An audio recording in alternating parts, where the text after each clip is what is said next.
안녕하세요. DJ 사나입니다. 오늘의 사연 시작해 보겠습니다. 저는 남편이랑 나름 정이 들었었는데 여러분은 남편분이랑 잘 지내고 계시나요? 그런데 전 남편에게 생긴 정을 확 없애버리면서 안갚음을 해줘버렸습니다. 제가 도대체 왜 그랬는지 궁금하시다면 제 이야기를 끝까지 들어주세요. 우리 부모님은 중소기업을 운영하고 있어서 유복하게 자란 편인데요. 바이올린 전공으로 좋은 예대를 나왔지만 그런 저도 결혼에 한 번 실패를 한 적이 있어요. 그날은 제 인생에서 가장 행복해야 할 결혼식 날이었어요.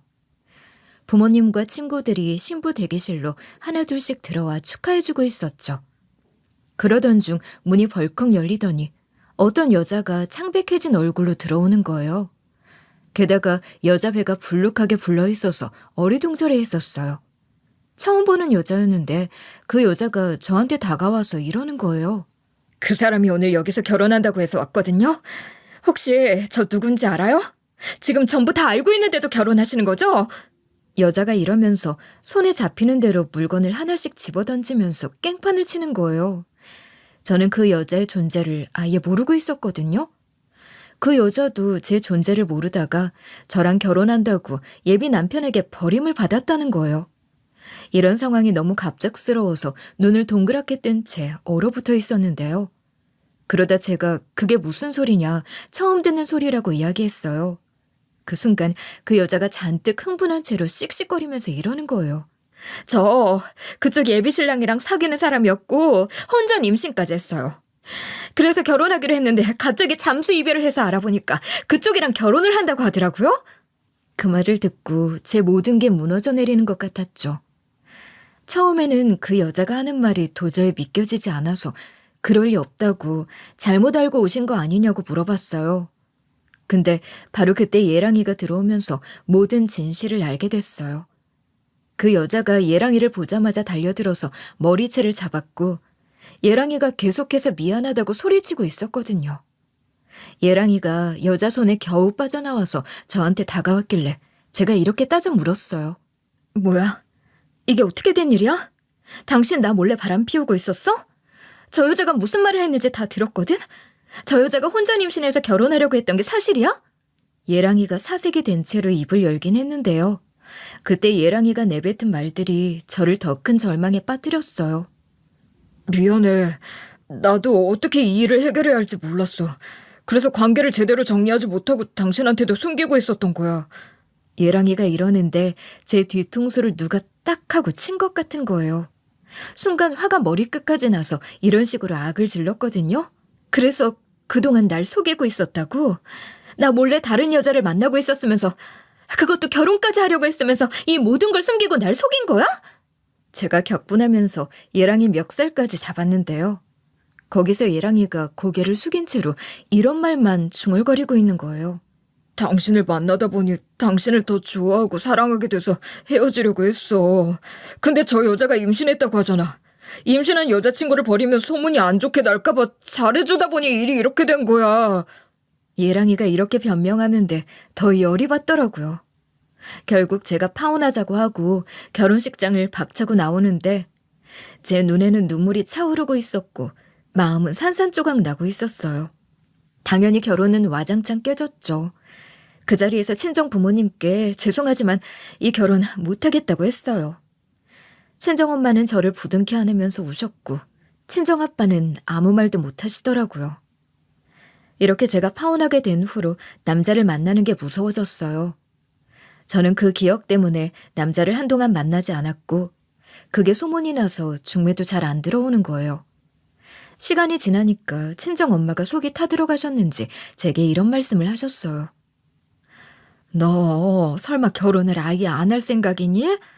아무리 과거에 그런 일이 있었다고 하더라도 그래도 결혼은 해야 하지 않겠니? 제가 결혼은 하고 싶은데 소개해주는 사람도 없고 이제 누굴 만날 사람이 없다고 했는데요. 그러던 어느 날 부모님 회사와 오랫동안 거래하던 큰 회사의 사모님이 저희 집을 찾아오셨어요. 그 사모님은 제가 어렸을 때부터 가족 행사에서 가끔씩 뵙던 분이었어요. 언제나 품위 있고 우아하신 분이었기에 제가 존경하는 어른 중 한 분이었죠. 그런데 그 사모님이 저희 집에 오셔서는 뜻밖의 말씀을 하시는 거예요. 오랜만이구나. 잘 지내고 있었니? 사실 내가 오늘 널 찾아온 이유가 있다. 내가 직접 중매를 서주려고 해. 너희 부모님께는 이미 말씀드렸고 네가 괜찮다면 바로 소개해주고 싶구나. 그래서 제가 소개받고 싶다고 했는데요. 이 사모님이 취미로 사주를 보셔서 그런지 제 사주를 받아가시더라고요. 그리고 며칠 뒤에 다시 저희 집을 찾아오셔서 이런 제안을 해주셨어요. 네 사주를 봤는데 수가 아주 강하더구나. 그런데 내 아들놈이 말이야. 수가 너무 부족해서 걱정이 많았어. 이래선 이 아이가 좋은 짝을 만나기 힘들겠구나 했는데 네 사주를 보고 나서 바로 생각났지. 이 둘이 결혼하면 정말 잘 맞겠구나 싶은데 우리 아들 한번 만나봐라. 사모님의 아드님은 가끔 행사장에서 마주친 적이 있어서 얼굴을 아는 사이였어요. 아드님이 언제나 깔끔한 모습이라 첫인상이 좋았죠. 어른들 앞에서 예의를 갖추는 딱 그 나이대의 젊은 엘리트라는 느낌이었어요. 그 이상은 아는 게 하나도 없었는데요. 저는 아드님이랑 딱히 가까운 사이도 아니었고 그저 알고 있는 사람 정도였어요. 그래서 제게 중매 제안이 들어왔을 때 처음엔 솔직히 좀 당황스러웠어요. 사모님이 이렇게 제안을 하시고 가시니까 엄마가 이런 식으로 물어보시더라고요. 너도 사모님 아드님 본 적 있지 않니? 사모님이 아드님 소개해 주신다고 할 때 한번 만나봐라. 안 그래도 사모님이 널 마음에 들어 하시는 것 같아. 사모님이 아드님이 좋은 집안에서 잘 자란 괜찮은 사람이니까 부모님은 이 기회를 놓치지 말라며 저를 설득하셨어요. 그래서 일단 만나는 보겠다고 했거든요. 부모님을 통해 사모님 아드님의 연락처를 전달받고 연락을 좀 해봤어요. 그러다 며칠 후 사모님의 아드님과 만나기로 했는데요. 약속 장소에 일찍 갔는데도 사모님의 아드님이 이미 와서 절 기다리고 있었어요. 아드님이랑 무조건 어색할 줄 알았는데 대화해보니까 생각보다 나쁘지 않은 거예요. 무뚝뚝한 사람일 줄 알았는데 의외로 친절하고 사려 깊은 사람이라는 인상을 받았어요. 그래서 그날 이후로 계속해서 연락하고 몇 번 더 만나보게 됐죠. 저희 부모님도 저희 둘이 잘 만나고 있는 거 알고 좋은 혼처니까 얼른 시집가라고 성하시더라고요. 이런 이유로 몇 번 만나지 않았는데 결혼식을 올리게 됐어요. 연애 결혼이 아니라 선을 보고 결혼을 해서 그런지 결혼해도 남편이랑 전 많이 서먹서먹한 거예요. 그냥 친구 같은 사이 같았죠. 처음엔 남편이 절 조심스럽게 생각하고 있는 줄 알았는데 뭔가 선이 느껴졌어요. 제가 왜 그렇게 느끼고 있었냐고요? 남편은 저랑 결혼하기 전부터 사모님의 회사를 다니고 있었는데요. 남편이 사모님 뒤를 이어받아 후계자 수업을 받기 시작하면서부터 남편이 더욱 바빠졌어요. 남편이 칼퇴를 하긴 했는데 일이 많이 힘든지 집에 돌아오면 피곤에 찌든 얼굴로 소파에 몸을 던지기 일쑤였어요. 전 그렇게 피곤해하는 남편을 위해 건강에 좋은 음식도 챙겨주고 여러모로 집안일에도 온 정성을 다했죠. 그러나 시간이 지나면서 저는 남편과 비서가 너무 친해 보이는 게 신경 쓰이기 시작했어요. 그 비서는 남편과 함께 일한 지 꽤 된 사람이라 그런가 남편의 습관과 취향을 저보다 더 잘 알고 있더라고요. 직장에서 오랫동안 함께 일한 사이니 그럴 수도 있다고 생각했어요. 하지만 몇 번의 사건이 반복되자 남편이랑 비서 사이를 주의 깊게 지켜보게 됐는데요. 어느 날 남편의 비서가 우리 집에 서류를 전해주러 왔을 때였어요. 전 당연히 비서에게 서류 좀 주라는 연락을 전달받아서 얼른 현관문을 열어줬죠. 그런데 비서가 자연스럽게 집안을 둘러보며 이런 인사말을 건네는 거예요. 부사장님께서 서류가 필요하다고 하셔서 급히 가지러 왔어요. 그리고 스케줄이 변경돼서 급히 비행기로 이동하셔야 한다고 하시네요. 제가 알겠다고 이야기하고 서류를 쥐어주며 보내려고 했거든요. 그런데 비서가 이렇게 남편에 대해 아는 척을 하는 거예요. 부사장님께서 먼지 알레르기가 심하신데 비행기에서 불편하실 수 있으니 알레르기 약 잘 챙겨주셔야 해요. 근데 왜 저번에는 안 챙겨주셨어요? 이 말을 듣고 황당해서 남편의 알레르기 약을 잊어버린 적이 있었나 생각을 해봤어요. 아무리 생각해봐도 그런 기억이 없는데 비서가 이런 식으로 나무라는 거예요. 그리고 이번 출장에는 넥타이를 좀 신경 써서 고르셔야 해요. 저번에는 부사장님께 챙겨주신 넥타이가 이번 미팅엔 안 어울렸어요. 다음에 넥타이 여러 개 전달 주시면 제가 잘 골라서 다시 챙겨갈게요. 비서가 이러는데 당연히 기분이 좀 상했죠. 비서로서 남편을 잘 챙겨주는 건 이해하지만 그걸 제 앞에서 지적하고 마치 제가 무능한 아내인 것처럼 말하는 태도는 정말 불쾌했어요. 그래서 제가 화를 내려다가 비서가 남편을 옆에서 케어해주는 일을 하니까 이러는 거라고 생각해 보려고 했어요. 하지만 이래라 저래라 지시를 내리는 태도가 좀 그래서 이런 식으로 한마디 했었는데요. 아, 그러셨군요. 그런데 제가 기억하기로는 남편이 이번 출장에 알레르기 약을 챙기지 않았던 건 까먹고 놔두고 가서 그런 것 같아요. 아, 그리고 넥타이 말인데요. 제가 골라준 넥타이가 마음에 안 들었다면 미리 말해줬으면 좋았을 텐데 아쉽네요. 다음번에는 저도 더 신경 써볼게요. 비서가 제가 하는 말을 듣고 순간 가소롭다는 표정을 짓더라고요. 제가 그때 인상을 쓰니까 비서가 곧바로 표정 관리를 한 뒤로 저한테 이러는 거예요. 네, 그럼 다음번에는 조금 더 신경 써주세요. 그래야 부사장님 일에 영향이 없을 테니까요. 그럼 이만 가볼게요, 사모님.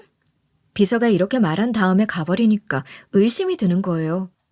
비서가 하는 일이 아무리 남편을 케어하는 일을 하는 거라도 가만히 놔두면 안 되겠더라고요. 그래서 제가 남편이 퇴근하자마자 이렇게 하소연을 했는데요.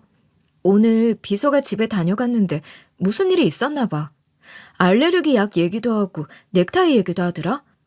비서가 당신을 너무 잘 챙겨주는 건 좋은데 그게 좀 지나친 것 같지 않아? 남편이 뭘 그런 걸로 그러냐고 하길래 비서가 집으로 와서 무슨 이야기를 했는지 자세하게 말했거든요. 근데 남편이 대수롭지 않게 생각하면서 이러는 거예요. 아, 김 비서 원래 그래. 하는 일이 그런 건데 어떡해. 김 비서도 의욕이 넘쳐서 그런 거겠지. 당신이 불편하다면 내가 비서한테 자제하라고 말할게. 남편이 이러길래 여전히 마음속에 찜찜한 기분이 남아있었어요. 근데 비서가 그 뒤로도 가끔씩 절 볼 때마다 참견을 하면서 제 속을 뒤집잖아요. 제가 남편 회사까지 찾아가서 남편 얼굴 보고 온 날에는 아주 가관이었죠. 아무리 일 때문이고 수행하는 것 때문이라지만 넥타이 같은 걸 밀착해서 직접 매주거나 하는 걸 보면 좀 그랬어요. 슬슬 신경이 쓰이던 와중 시모가 저를 각별히 아껴주는 거예요. 처음부터 절 며느리로 삼고 싶었다는 말도 여러 번 하셨고 저와 함께 시간을 보내는 걸 정말 즐거워하시는 것 같았어요. 어머님은 절 데리고 명품 매장을 둘러보거나 카페에서 차를 마시며 이런저런 이야기를 나누기도 했고 어머님이 저한테 선물도 자주 해주셨죠. 전 그런 어머니께 너무 감사했고 저도 어머니께 잘해드리려고 이런저런 시도를 많이 했어요. 어느 날 시부모님이 초밥이 먹고 싶다고 하셔서 고급 스시집에 모시고 갔는데요. 남편이 이날도 바빠서 함께하지 못했지만 시부모님이랑 저랑 셋이서 초밥을 먹으면서 많은 대화를 나누며 즐겁게 시간을 보냈어요. 그러다가 자연스럽게 어머니 회사 이야기가 나오게 됐고 그러다 보니 남편의 비서에 대한 이야기도 하게 됐죠. 어머니, 솔직히 남편이랑 같이 일하는 비서가 너무 신경 쓰이더라고요. 절 볼 때마다 자기가 와이프라도 되느냐 잔소리를 그렇게 해요. 남편이 먼지 알레르기가 심한데 비행기에서 알레르기 약 잘 챙겨주라고 하고 왜 안 챙겨주냐고 따진 적도 있어요. 넥타이도 자기가 고르려고 하고 심지어 제 앞에서 넥타이를 직접 매주려고 하는 거예요. 그 비서 볼 때마다 느낌이 쎄해요.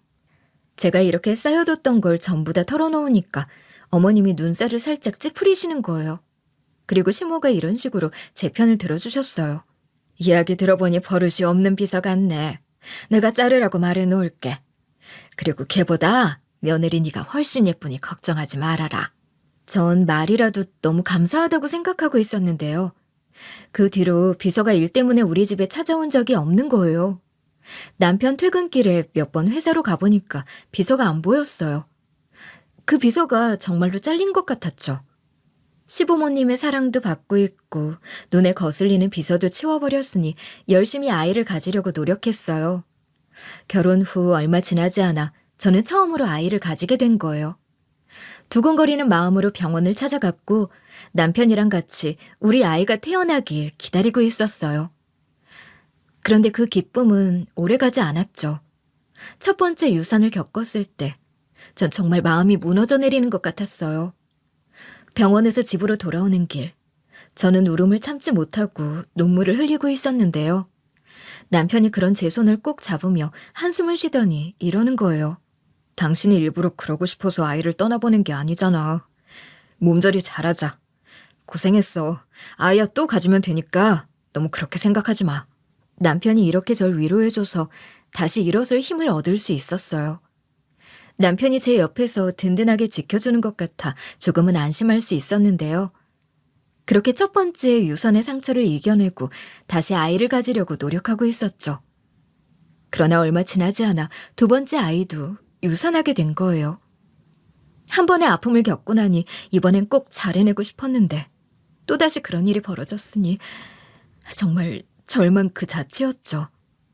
모든 게 저 때문인 것 같고 제대로 된 엄마가 될 자격이 없다는 생각도 들었어요. 그런데 이번엔 남편이 너무 다른 반응을 보여주는 거예요. 병원에서 돌아오는 길, 남편이 한마디도 하지 않았어요.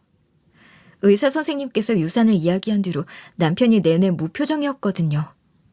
그래서 전 눈물을 참으면서 어떻게든 이 상황을 이겨내야 한다고 생각했어요. 용기를 내서 묵묵히 운전을 하고 있는 남편에게 이리 말했었죠. 우리 다시 시도해보자. 이번엔 꼭 임신할 수 있을 거야. 준비만 제대로 하면 다음번엔 이런 일 없을 거고 출산도 할 수 있을 것 같아. 그런데 남편이 아무 대답도 하지 않았어요. 저는 남편이 무슨 생각을 하고 있는지 도무지 알 수가 없었죠.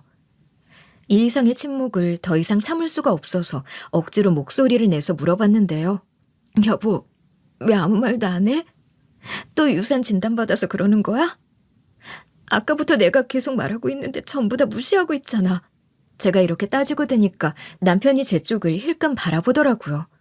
그리고 나서 이런 제가 너무 지친다는 듯 남편이 이러는 거예요. 갑자기 무슨 말을 하는 거야. 피곤해서 그래. 그럼 우리 애가 세상을 떠났다고 하는데 웃고 떠들고 있어? 여기서 주절거리고 있는 것도 웃긴 거야.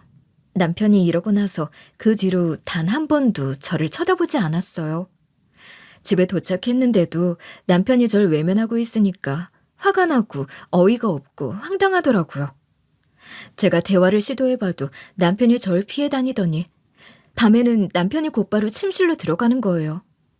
절 기다리지도 않고 혼자 침대에 누웠어요. 저도 남편 따라 들어가서 자려고 하니까 남편이 등을 돌리고 잠을 자는 거예요. 남편이 이러니까 심란해져서 잠이 하나도 오지 않았죠. 그렇게 꼬박 밤을 새고 일어났는데 어머님이 집으로 찾아오셨어요. 그동안 어머님은 절 아끼고 사랑해 주셨지만 두 번째 유산 이후로 변하셨을까봐 눈치가 너무 보이는 거예요.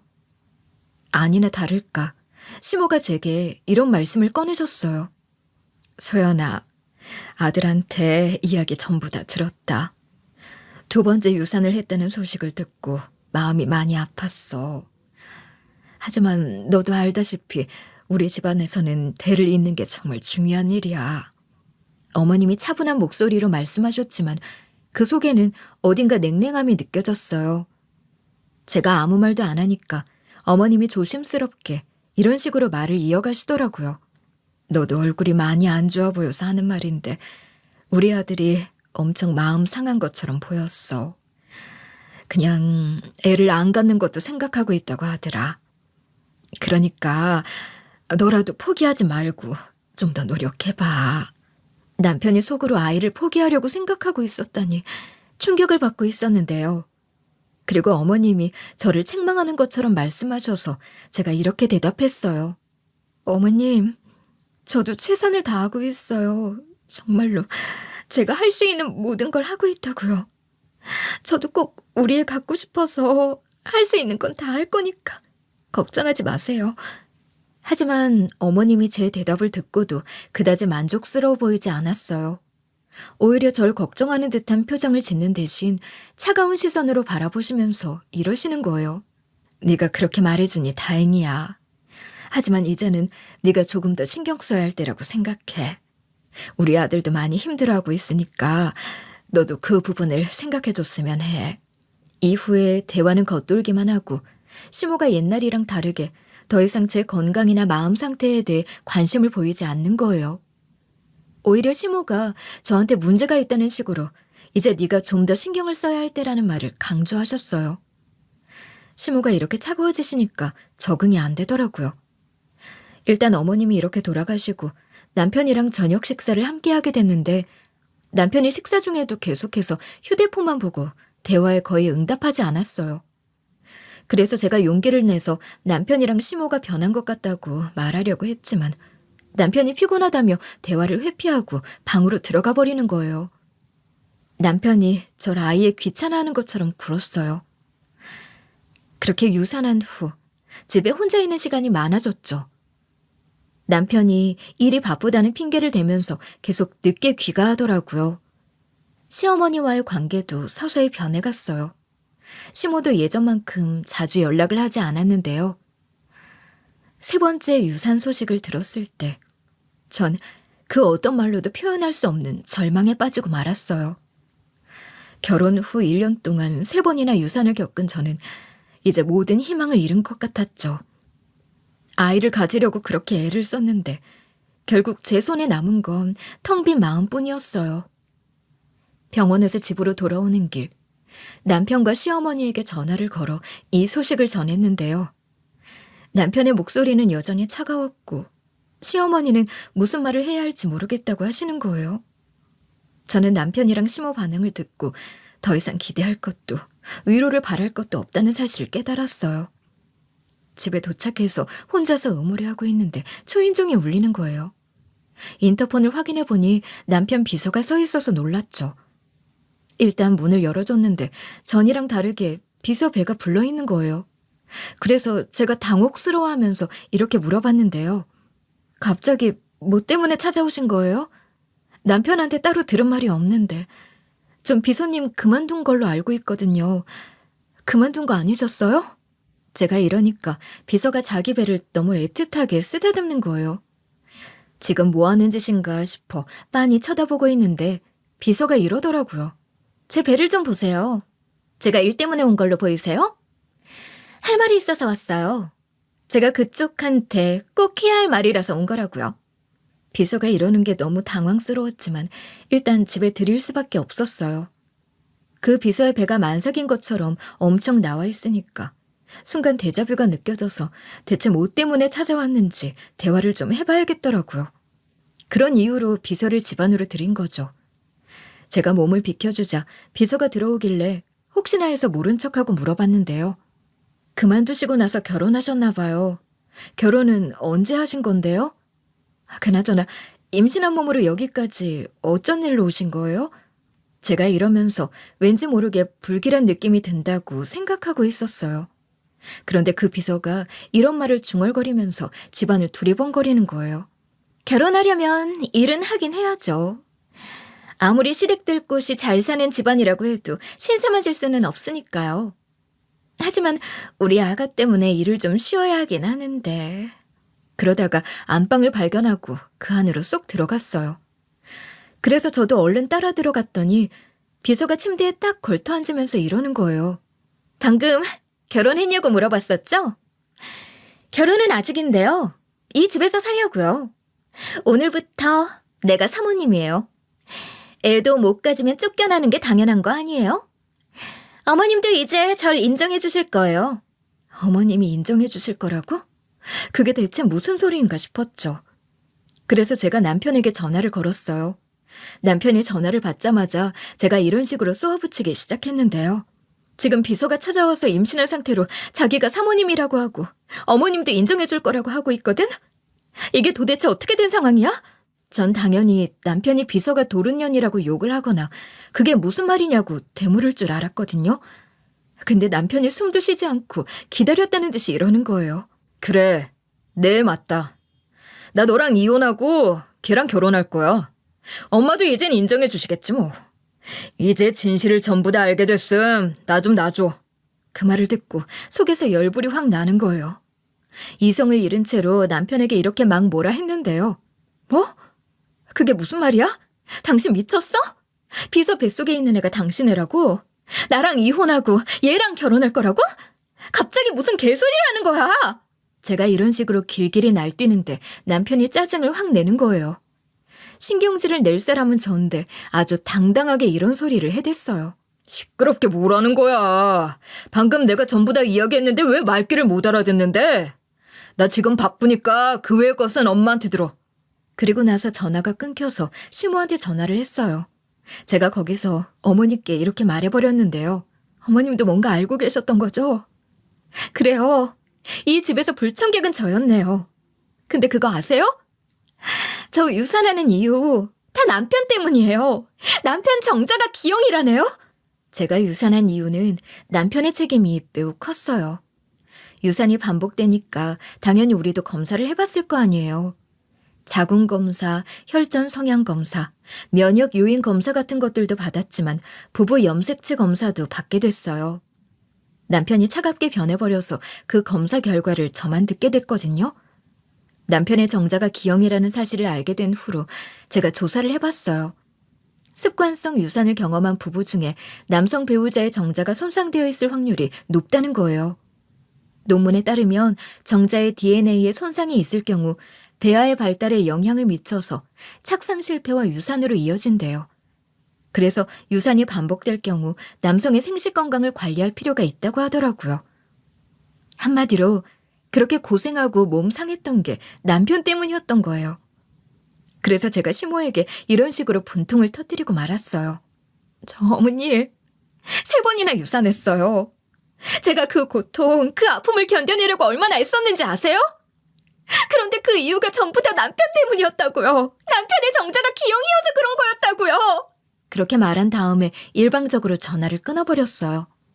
그리고 남편 정자가 기형인 걸 모르고 있었던 그 비선현에게 코웃음을 치며 이렇게 말했죠.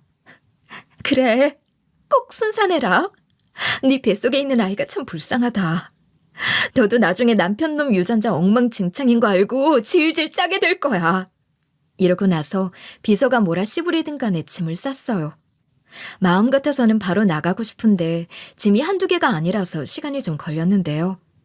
몇 시간 뒤에 이제 나가려고 현관문을 열고 나왔거든요. 근데 시모가 남편을 끌고 오신 거예요.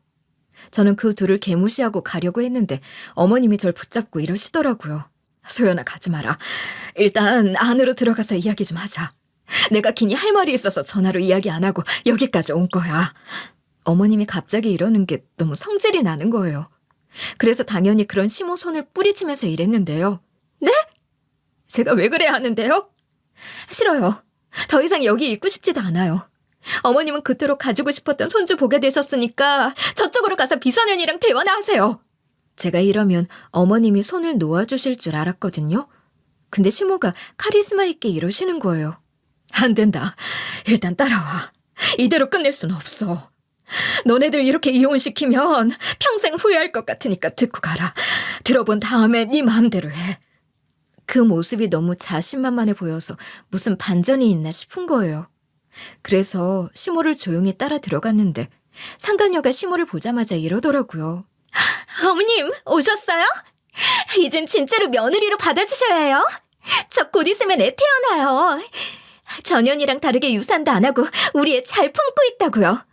비서가 이러고 있는데 시모가 가차없이 비서 뺨을 갈기고 남편 뺨도 갈기는 거예요. 그리고 나서 시모가 비서한테 이렇게 소리치셨어요. 결국엔 이 사다를 만들어? 난 니년 절대로 받아줄 수 없다고 했지? 근본 없이 행동하는 건 정말 한결같구나. 너 혼자 애 낳아서 두고 가면 키워주기는 하마. 근데 우리 집안에 들어오는 거? 꿈도 꾸지 마. 며느리가 너네들 고소할 수 있게끔 내가 무슨 수를 쓰든 간에 온 힘을 다할 테니까 그렇게 알고 있어라. 비서가 충격에 찬 얼굴로 어머님을 바라보고 있었는데요. 그리고 시모가 항의하는 남편한테도 호통을 치는 거예요. 그리고 너 대책 없이 애를 만들어? 3번이나 유산한 네 처한테 힘이 되어주지 못할 망정. 이 쓰레기 같은 놈아. 내가 너 같은 놈을 후계자로 키우려고 했다는 게 너무 창피하다. 시모가 이러니까 남편이 그 앞에서 어버버거리고 있었거든요.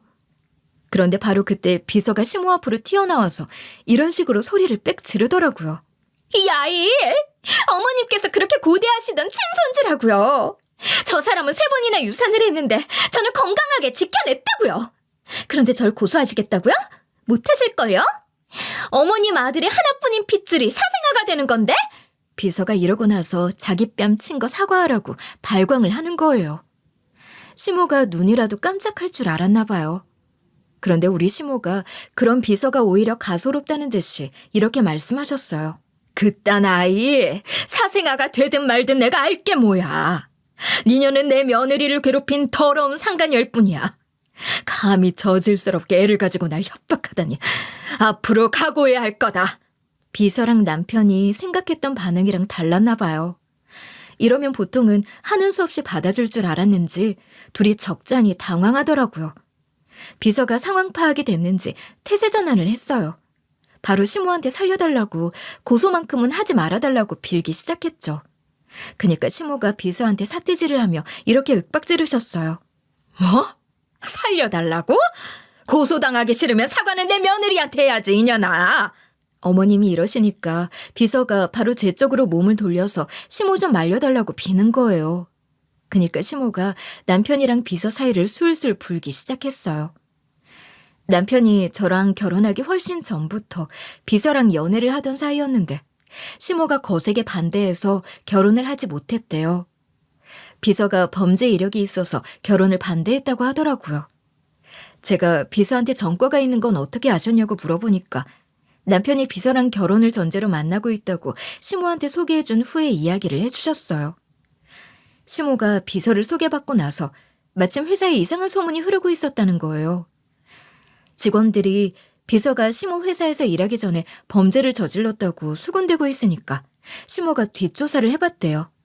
그런데 비서가 예전에 음주운전을 했는데 택시를 치고 달아났다는 거예요. 그것 때문에 깜빵에도 다녀왔대요. 시모가 그 소문을 듣고 비서랑 결혼시키면 안 되겠다 싶어서 반대한 거래요. 근데 비서가 뻔뻔하게 택시기사가 좀 다친 것 빼고는 잘 살아있는데 왜 그런 것 가지고 결혼을 반대하냐고 반박했다는 거예요. 이런 이야기를 쭉 전달 듣고 있는데 비서가 저한테 이런 말을 짓거리더라고요. 우리 자기가 어머님 때문에 니랑 억지로 결혼한 거야. 그리고 네가 결혼한 것도 내 덕분인 줄 알아. 내가 결혼 허락한 거거든. 네가 고분고분하고 눈치가 없는 편인 것 같아서 괜찮을 것 같더라. 우리가 몰래 만나도 모를 것 같았거든. 울 자기는 애초에 네 사랑하지 않았으니 이혼해줘. 비서가 이러니까 시모가 저보다 더 난리를 치셨어요. 비서 머리채를 잡고 흔드니까 남편이 어쩔 줄 몰라 하면서 말리더라고요. 남편이 겨우겨우 뜯어 말리자 시모가 일어섰어요. 최근에 아들놈이 비서를 계속 만나고 있다는 걸 알게 됐어. 그래서 며느리한테 이혼하라고 말하려고 했는데 비서년이 먼저 선수를 친 거야. 이렇게 못 볼 꼴 보지 말고 그냥 이혼해라. 시모가 남편한테 수치스럽다는 말까지 하면서 열변을 토하셨는데요. 어머님이 그러시면서 이런 하소연을 하셨어요. 전부터 점 찍어뒀던 소연이 널 며느리로 맞아 잘 지내고 싶었는데 일이 왜 이렇게 된 건지 모르겠다. 아들놈이 최근에 또 비서랑 이따위 짓을 하고 있다는 걸 알게 됐거든. 며느리 너가 내 아들 때문에 유산을 3번이나 겪었다고 하니까 며느리 너한테 참회해야겠더라. 정말 우리 아들이 사람으로서 못할 짓을 했으니 내가 우리 아들을 버리는 마음으로 이혼하는 거 적극적으로 도와줄게. 어머님이 나서서 이러니까 남편이랑 비서가 당연히 난리가 났죠. 둔 연놈이 시모께 뭐라 하려고 하니까 어머님이 바로 이렇게 맞섰어요. 너 당장 꺼져라. 이 집은 내 아들이랑 며느리가 살라고 해준 집이지 바퀴벌레 커플이 함부로 들어올 때가 아니야. 아들 너도 내가 부르기 전까지는 이 집이나 내 집이나 함부로 들어올 생각하지 마. 남편이랑 비서가 그 말을 듣고 얼굴이 하얗게 질렸어요. 둔 연놈이 서로 눈치를 보다가 결국 어쩔 수 없이 어머님의 명령을 따르는 거예요. 일단 말이라도 듣는 척을 해야 나중에 빌든 말든 해서 용서라도 받을 생각인지 순순히 나갔어요. 그리고 시모가 제 손을 꼭 잡으면서 이러시는 거예요. 소연아, 우리 아들이랑 이혼하더라도 급하게 나가지 말아라. 이 집은 저놈과 공동명의라 네 집도 되니까 원한다면 혼자 지내다가 재산 분할할 때 똑 떼가도 돼. 그 말을 듣고 잠시 혼란스러웠어요. 이 모든 상황이 너무 빨리 벌어지고 있었고 저는 아직 모든 걸 다 받아들일 준비가 되지 않았는데요. 하지만 어머님이 제가 이 상황에서 최대한 상처받지 않도록, 그리고 앞으로의 삶을 준비할 수 있도록 도와주고 싶어 하셨어요. 어머님이 심지어 이런 말씀도 해주시더라고요. 소연아, 넌 이 집안에서 언제나 내 며느리로서 존중받아야 할 사람이었는데 아들이 그동안 너한테 너무나 큰 상처를 줬다는 걸 알게 됐어. 이제는 그걸 되돌리기 위해서라도 네가 우리 아들을 참교육해줘야 돼. 이혼 소송 걸어서 위자료 확실하게 받고 최대한 이익을 챙겨가. 어머님이 이러셔서 가슴이 먹먹해졌어요. 시모가 이렇게까지 절 위해 나서줄 줄은 몰랐거든요. 비록 남편과의 결혼 생활은 끝났지만 왠지 모르게 개운한 기분이 들더라고요. 그렇게 전 남편이랑 비서가 쫓겨난 뒤로 시모의 도움을 받아 이혼 소송을 진행하게 됐어요. 남편은 그렇게 시모한테 쫓겨난 뒤로 집에 오지 않았는데요. 전 그동안 이혼 전문 변호사를 만나며 소송을 준비하고 있었어요. 그런데 어느 날 어머님이 제 집으로 다시 찾아오셔서 이런 말씀을 하시는 거예요. 내가 아들이 결혼한 후에도 비서를 만나고 있는 걸 알고 있었다고 했잖아.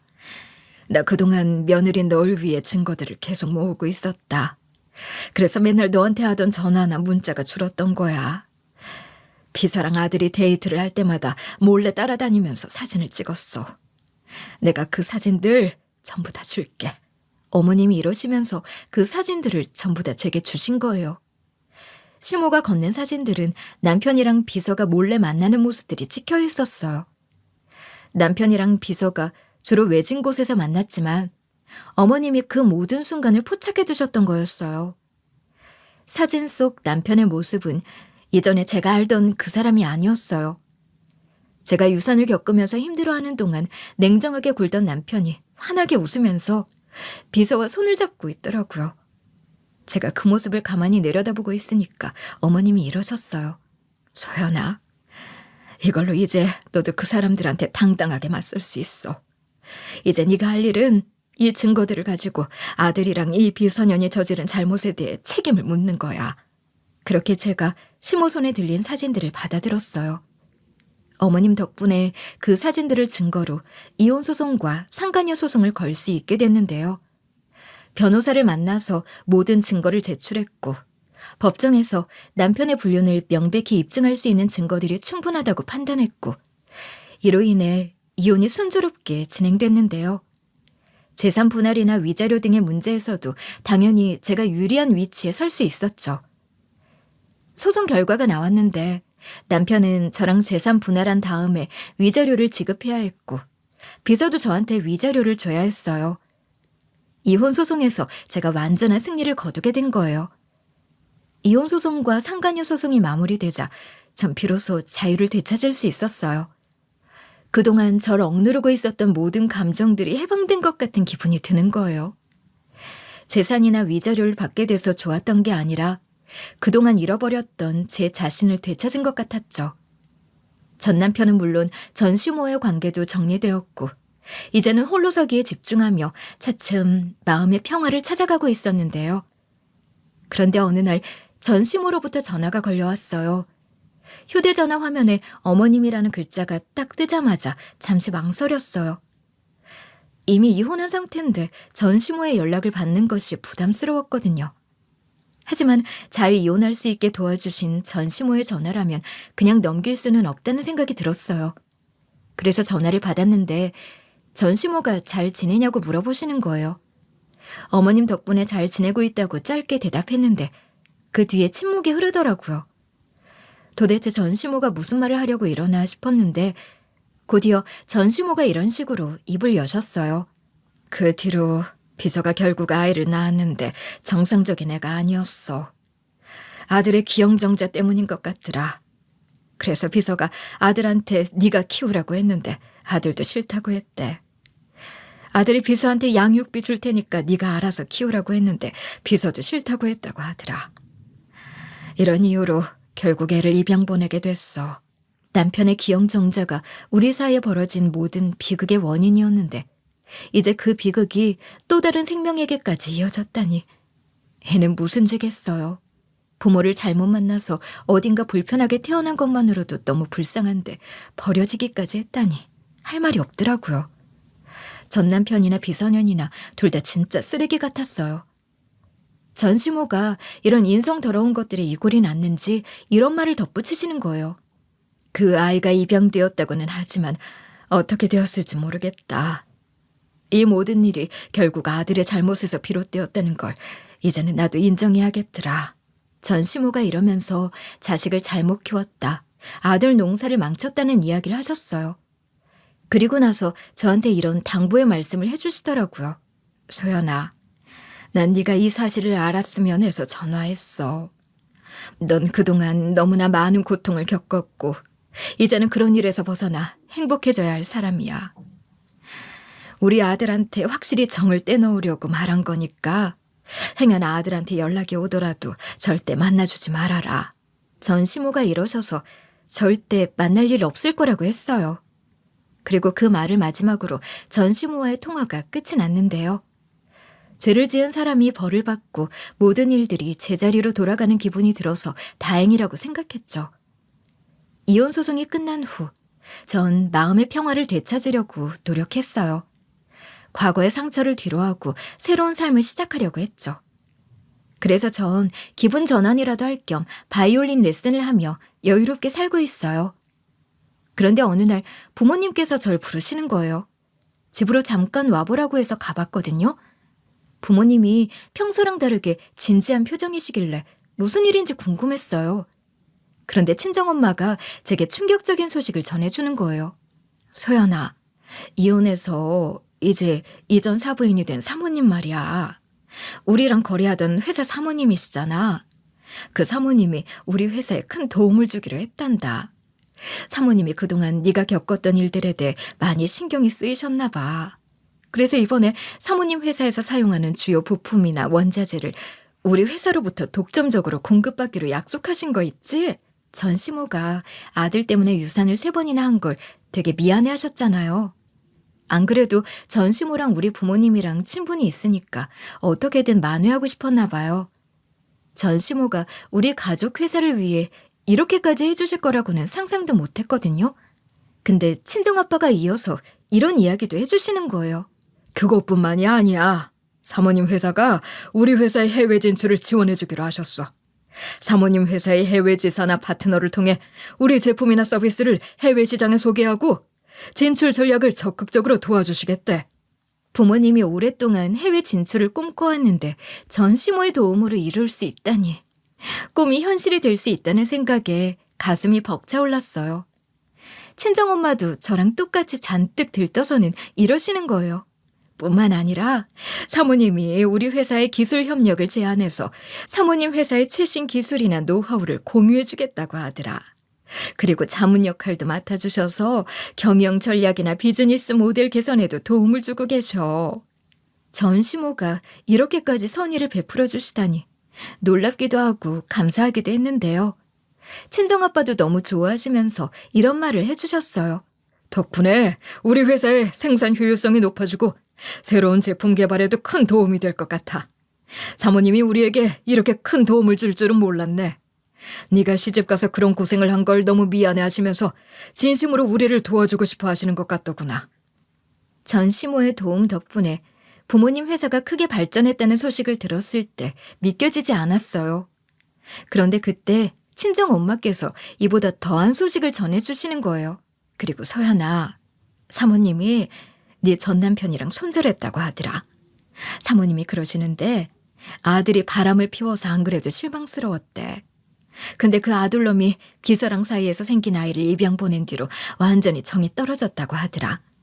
그래서 이제는 그 아들이랑 완전히 연을 끊었대.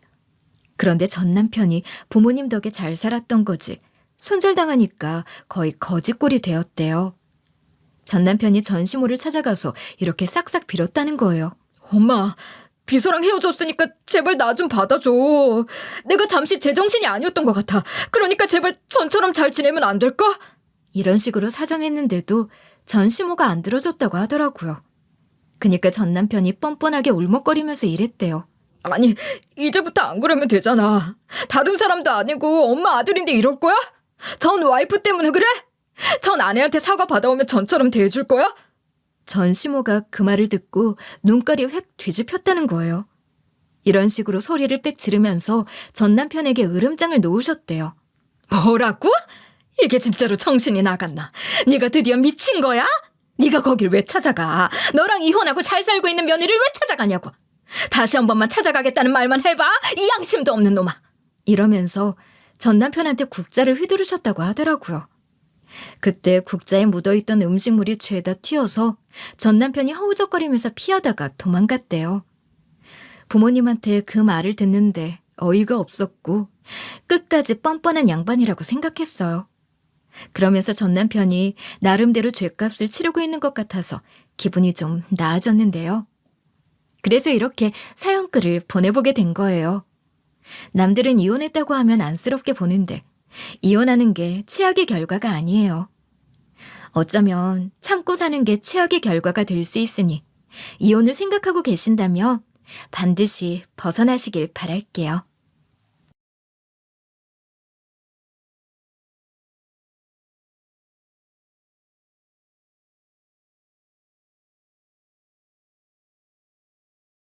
안녕하세요. 사연을 처음 보내는 새내기 사연자입니다. 사연을 들을 때마다 다른 분들이 어느 지역에 사시는지 같이 소개하시길래 저도 은근슬쩍 이야기를 해보아요. 저는 현재 경기도 남양주에 거주하고 있어요. 그리고 오늘 제가 여러분께 이야기할 내용은 저희 시어머니에 대한 이야기랍니다. 지금은 연을 끊고 보지 않고 있는 저희 시어머니 말이에요. 니녀는 우리 집안의 수치다, 수치! 라고 고성을 지르며 저를 무시했던 시어머니 어떠신가요? 듣는 여러분도 할 말을 잃으셨죠? 당시 상황에 놓여있던 저는 할 말을 잃었을 뿐 아니라 엄청난 상처를 받았네요. 내 나이에 명품 하나 안 들고 다니는 여자들 있잖니? 뭐 자기는 굳이 명품이 필요 없다느니, 자식들이 힘들게 번 돈으로 그런 데 쓰고 싶지 않다느니 그렇게 떠들어대는 거? 아이고, 그거 다 자기 합리화야. 안 그러니? 아니, 돈을 왜 벌어? 돈을 쓰려고 버는 거 아니야? 그리고 부모가 밖에 다닐 때 좀 갖추고 다녀야 자식들이 욕을 안 먹는 거야. 그렇잖아. 부모가 밖에서 그 짓꼴 하고 다녀봐라. 사람들이 부모 욕하는 게 아니라 자식 욕하지. 그래서 말인데, 나 이번에 가방 하나만 새로 사주렴. 내가 말했잖아. 나 위해서뿐만 아니라 너희들을 위해서 있는 거라고. 시어머니는 허세와 허영심이 참 많은 분이에요. 작은 식기류 하나까지도 이름 있고 입이 쩍 벌어지는 가격에 사는 걸 좋아라 하죠. 솔직히 말해서 저는 그런 것들이 얼마나 쓰임새가 좋은 건지 느끼지 못했어요. 그래서 제가 사는 건 무조건 가성비, 그리고 얼마나 튼튼하고 오래 쓰는가. 그런 것들을 기준으로 사곤 하죠. 하지만 저희 시어머니는 절대 아니었어요. 허영심과 허세만 가득가득해서 남편과 저 그리고 시동생이 참 힘들었다지 뭐예요. 그래도 시어머니의 그런 점이 저한테 좋았던 순간이 있었어요. 제가 결혼을 하고 싶다고 남편 손을 붙잡고 시댁에 찾아갔을 때였죠. 그래, 어머님이 그렇게 일찍 돌아가셨으면 이래저래 고생이 많았겠네. 아버지랑도 사이가 그런 거면은 뭐 먹고 사는데 지장은 없는 거야? 아니, 다른 뜻이 있어서 그런 게 아니라 정말 궁금해서 그런 거야. 너는 꼭 엄마를 그렇게 쳐다보더라. 나 별 뜻 없이 물어본 거야, 이 녀석아. 혜진이 얘 다 알아서 한다고 내가 말씀드렸었잖아요. 뭘 또 그렇게 굳이 물어봐요. 걱정하지 마요. 혜진이 나보다 훨씬 일 잘하고 있어요. 완전 커리어 우먼이네요. 봐봐. 내가 엄마 표정 바뀔 줄 알았어. 으휴. 얘는? 내가 뭘 표정이 바뀌었다는 거야. 그냥 어린 나이부터 우리 혜진이가 얼마나 고생을 했을까. 그렇게 힘든 상황 속에서도 혼자 잘 해낸 거면 참 대견하네. 그렇게 속으로 생각하면서 뿌듯해서 웃은 거야. 너는 좀 가만히 있어. 그나저나 혜진이 참 대단하네. 혼자서 무슨 일을 했길래 말이야. 지금 하는 일이 그러면 정확히 어떤 거야? 이 녀석한테 듣기로는 사업을 한다고 듣기는 했었는데. 네, 어머니. 애견 사업 하고 있어요.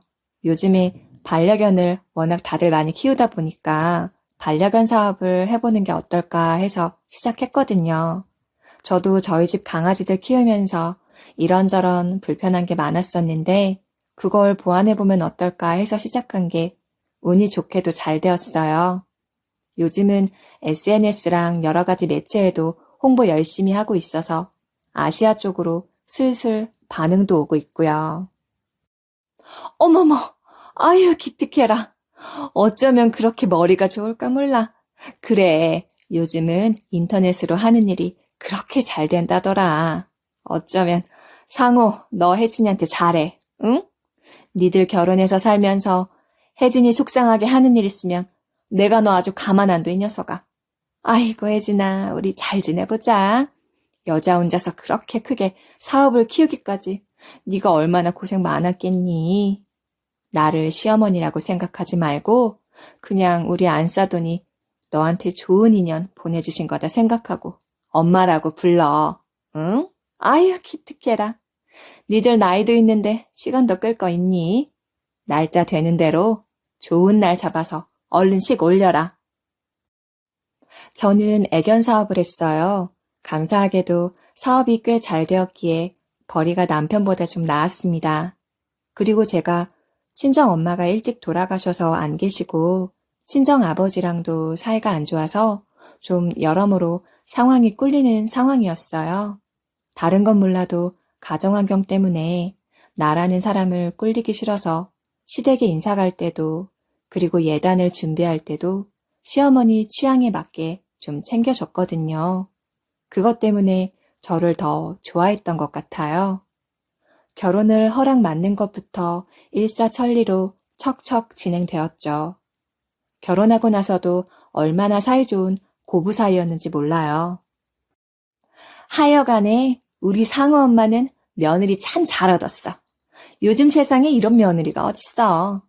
요즘은 시어머니가 며느리 눈치 보느라 정신없는데 말이야. 어떻게 된 게 상우 한 사람은 그렇게 싹싹한가 몰라. 성격도 시원시원하고 말이야. 아휴, 부러워 죽겠어. 우리 혜진이가 얘가 좀 괜찮지? 성격 좋지, 인물 좋지, 능력 좋지. 으휴, 자기들이 나 보면서 배 아플만 해. 오늘 이거 우리 밥 먹는 것도 세상에 우리 혜진이가 시어머니 친구분들 챙겨드린다고 이미 계산도 다 해놓고 갔네요. 이따가 우리 혜진이 잠깐 들러서 인사하고 간다고 하니까는 다들 우리 혜진이 오면은 잘 먹었다고 인사들 해. 알겠어? 아이고, 우리 혜진이. 아주 자기는 며느리가 아니라 딸이 생긴 것 같아. 당연하지. 나는 우리 아들내미들 두 놈들보다 우리 혜진이가 더 좋더라. 왜 그런 인연이 있다고 그러잖아. 이상하게 혜진이한테는 처음부터 정이 그렇게 갔어. 얘가 미운 구석이 하나도 없었다니까는. 지금도 그렇고. 저희 고부 사이가 좋다는 건 온 동네 사람뿐 아니라 대한민국 국민이 다 알 정도였어요. 능력 좋고 싹싹한 며느리. 시어머니한테 저는 자랑이자 또 다른 시어머니 당신의 자아 같은 존재였죠. 저한테도 시어머니는 철은 조금 없어도 좋은 분이었어요. 친정엄마 없이 자란 저한테 시어머니는 어느 순간부터 엄마 같은 존재로 자리를 잡아갔죠. 결혼을 하고 나서야 내 인생에 안정감이 드는 것 같았어요.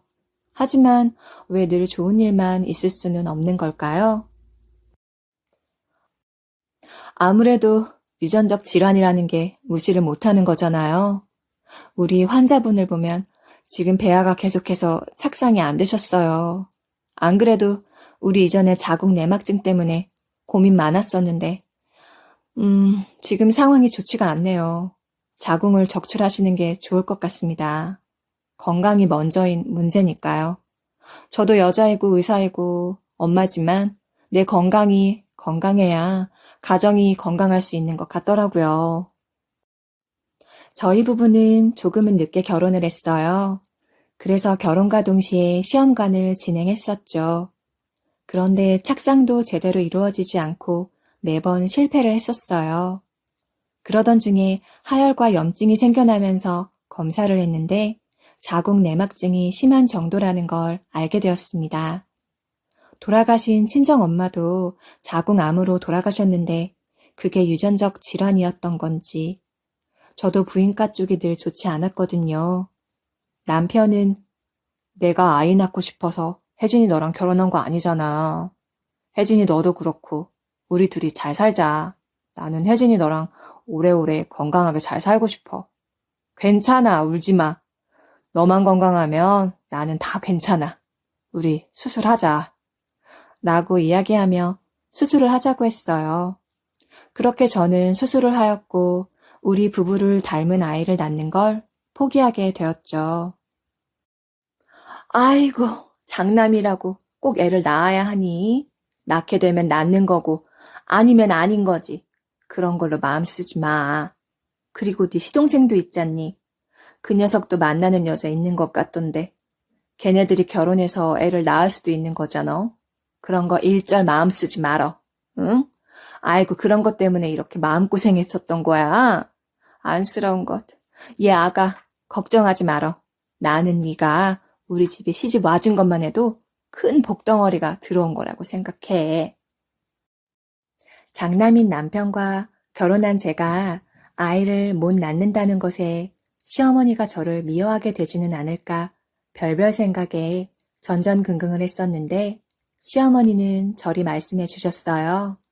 얼마나 감사했는지 몰라요. 남편 역시 자기가 엄마를 오해했던 것 같다면서 그동안 시어머니를 향해 닫혀있던 마음을 열었어요. 그러나 시어머니의 본성은 어디 멀리 가지 않았네요. 제가 처음 본 시어머니의 모습이, 제가 느꼈던 어딘가 쎄한 그 모습이 시어머니의 본 모습이 맞았던 거였죠. 형수, 이거요. 이거는 형수 거예요. 여자친구가 형수한테 미리미리 잘 보여야 한다고 콕 집어서 이거 챙겨드리라고 하던데요. 우리 희진이 잘 부탁드릴게요. 제가 얘기도 안 했는데 어떻게 형수 좋아하는 걸 딱 골라서 선물로 보냈더라고요. 이거 형수가 좋아하는 거 맞죠? 형수 여기 원두 좋아하는 걸 대체 어떻게 한 건지. 아무튼 희진이가 여기 정말 맛있고 향 좋은 걸로 유명한 가게라고 원두 꼭 드리라고 했어요. 어머, 정말요? 어쩜 이렇게 센스가 있을까?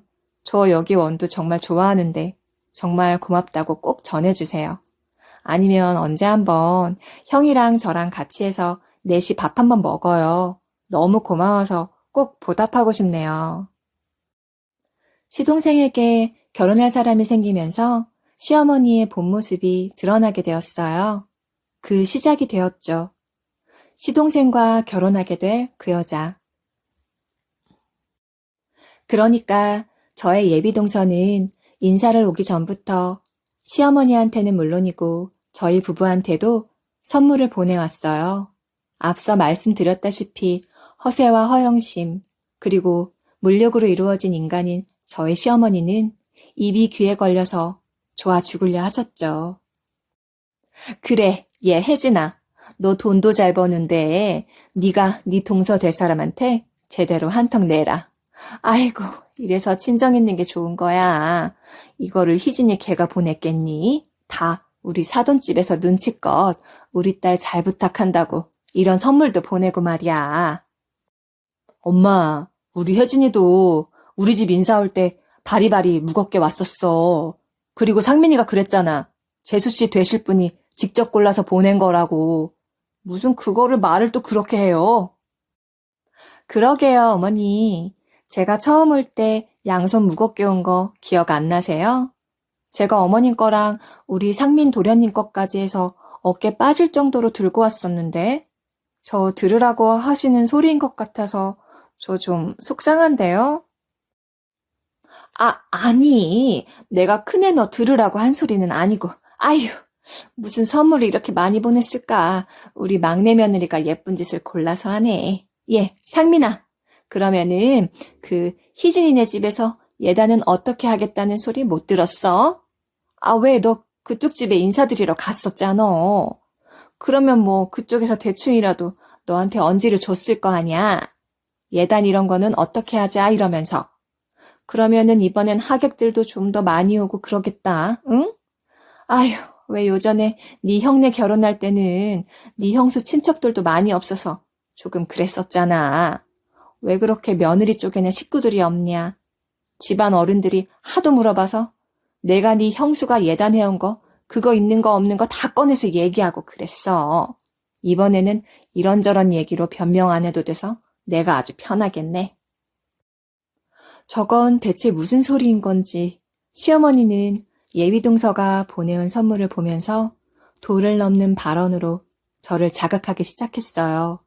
물론 저희 남편도 자기 엄마가 하는 말에 슬슬 열이 받고 있었죠. 어쩌면 사람이 저렇게 생각 없이 말을 할 수 있는 것일까요? 제가 특히나 더 화가 났던 건 시어머니의 이중적인 모습이었어요. 그렇게 제가 처음 시집 올 때는 당신 아들보다 능력 좋은 며느리 좋다고 등에 업고 다닐 것처럼 해놓고 예단을 받을 때도 이런 며느리 없다면서 그렇게 만세를 부르며 좋아라 해놓고는 이제는 제가 마땅히 갈 친정이 없다는 걸 가지고서 비교질을 시작하는데 정말 어이가 없었어요. 너무 서럽더라고요. 어머님, 저 결혼할 때 그럼 말씀하시지 그러셨어요. 저는 어머님이 제가 친척 식구들도 많이 안 오고 아버지도 안 오신 거 가지고 그렇게까지 불편해 하실 줄은 몰랐죠. 어머님이 저한테 그러셨잖아요. 제가 역할 대행 아르바이트라도 구해서 혼주 자리 비지 않게 할까요? 라고 물었더니 어머님이 나 그렇게 꽉 막힌 사람 아니야. 요즘 세상에 누가 그런 걸 따지니? 부모 있네 없네 하면서 따지는 사람들이 못난 거야.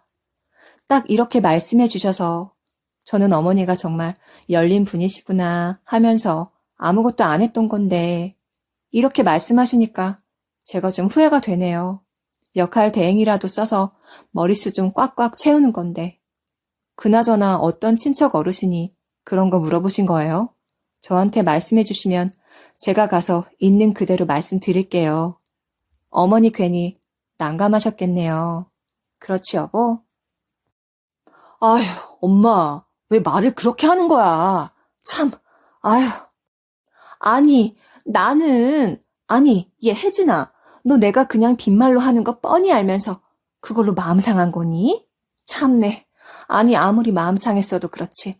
어째 너 말하는 게 좀 그렇다, 응? 내가 방금 전에 너한테 뭐 말을 얼마나 서운하게 했다고? 어머니, 엄청 서운하게 말씀하셨는데요. 아휴, 아니 나는 그냥 상민이랑 결혼할 얘 집안도 의사 쪽일 것 같아서 내 동창 중에 한 명이 의사 집안이랑 결혼했는데 예단을 잘 주고 받았길래 그게 생각나서 내가 그냥 주저리 떠든 건지. 너는 뭘 그렇게. 어머니, 그 예단이요.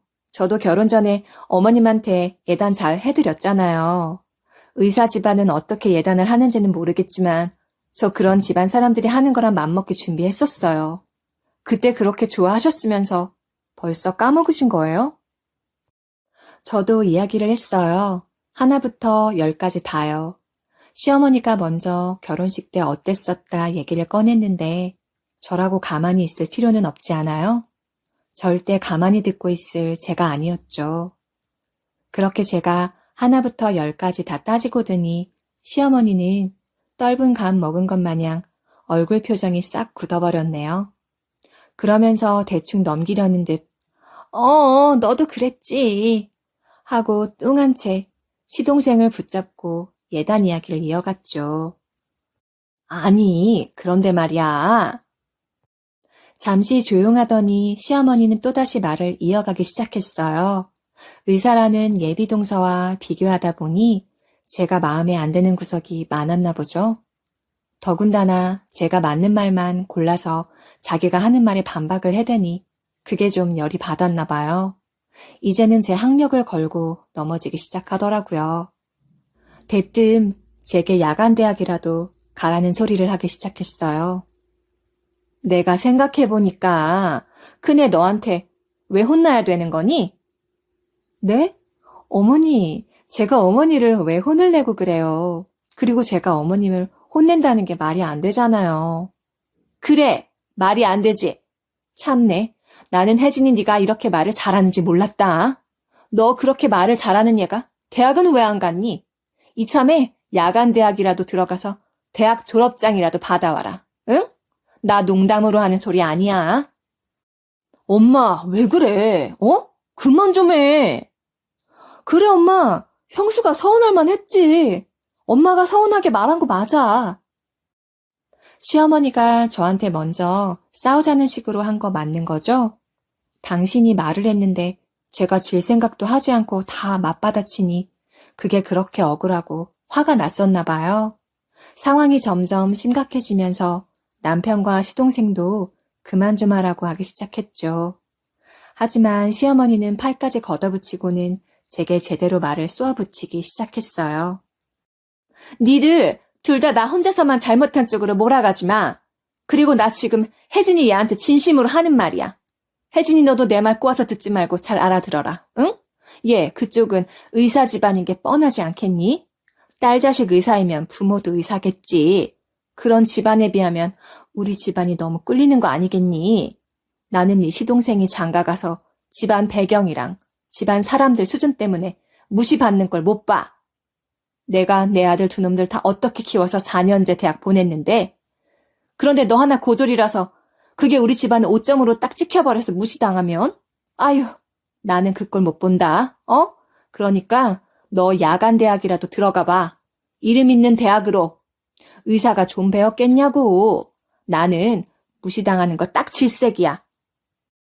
제가 대학을 안 간 게 왜 집안의 오점이 되는 거예요? 제가 대학을 못 가서 안 간 게 아니라 제 선택으로 안 간 거예요. 돈 버는 게 더 중요해서요. 치사하죠. 시어머니는 제가 고졸이라는 걸 걸고 넘어지기 시작했어요. 네, 저 고졸 맞아요. 제 선택이었죠. 공부를 하러 대학에 가는 것보다 지금 내 상황에서는 돈을 벌어서 자립을 하는 게 당장 중요했으니 말입니다.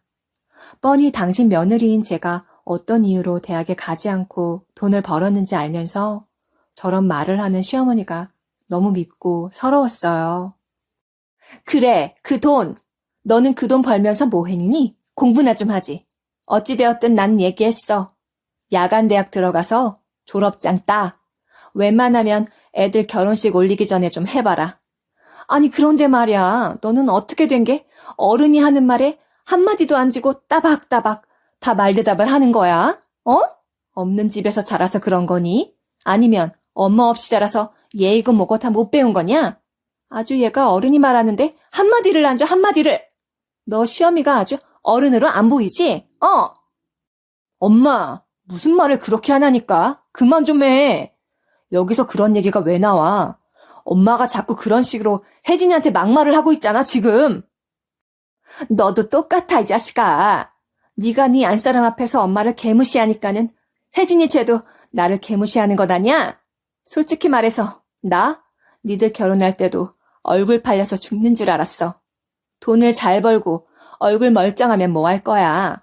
집안 어른들이 대체 왜 친척 식구들 코빼기도 안 보이고 혼주석은 왜 비어있는 거냐고 하더라. 응?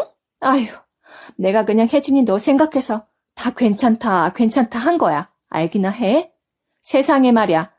애도 못 낳고 친정도 별 볼 일 없고 네가 돈 잘 버는 거 빼고 뭐가 있냐고? 어머니, 정말 그렇게 말씀하시는 거 아니에요. 그래요. 어머니 말씀대로 돈 잘 버는 거 빼고 가진 거 하나 없는 며느리. 그런 저 이용해서 어머니 사고 싶은 거, 갖고 싶은 거 다 가지신 거 아니에요? 저요, 어머니 모임 자리 가서 계산할 때 어머니 친구분들이 제 뒤에서 친정 없는 며느리가 저 정도는 해야지 라고 하는 거? 그거 다 들었으면서도 모른 척 했어요. 그 자리에서 어머니 한 번이라도 어머니 지인분들한테 그런 소리 하지 말라고 말씀하신 적 있으세요? 그냥 그 얘기만 하셨잖아요. 그래도 얘가 돈은 잘 번다. 그래요.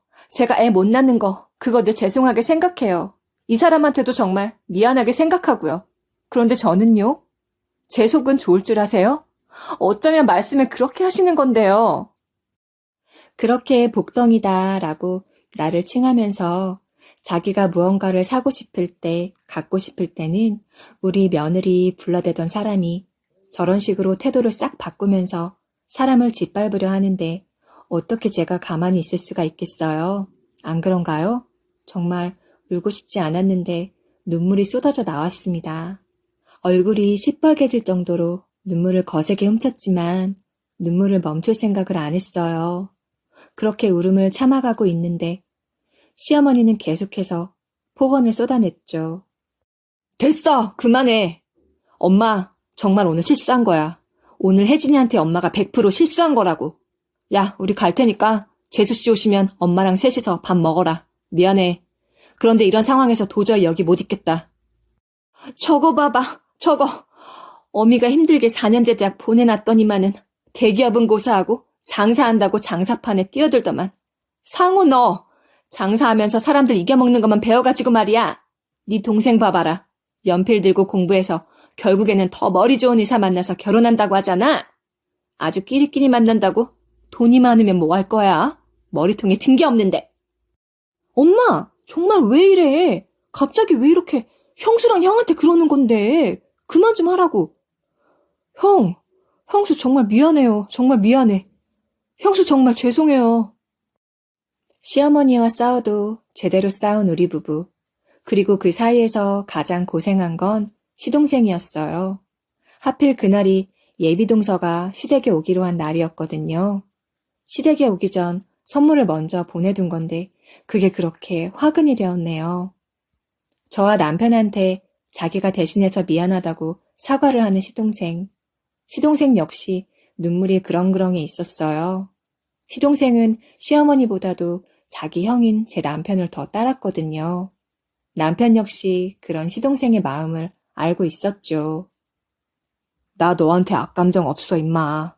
엄마 때문에 그런 거야. 내가 뭘? 하여간에 너는 옛날부터 그랬어. 대체 내가 너한테 뭘 그렇게 잘못했다고 평생을 그러는 건데? 뭘 잘못했냐고? 그걸 몰라서 물어? 엄마가 대체 우리 키운다고 뭘 고생을 했는데? 엄마가 양심이 있으면 가슴에 손을 얹고 생각을 해봐. 해보라고. 내가 장사꾼이라서 싫어? 엄마가 그게 대체 왜 싫은데?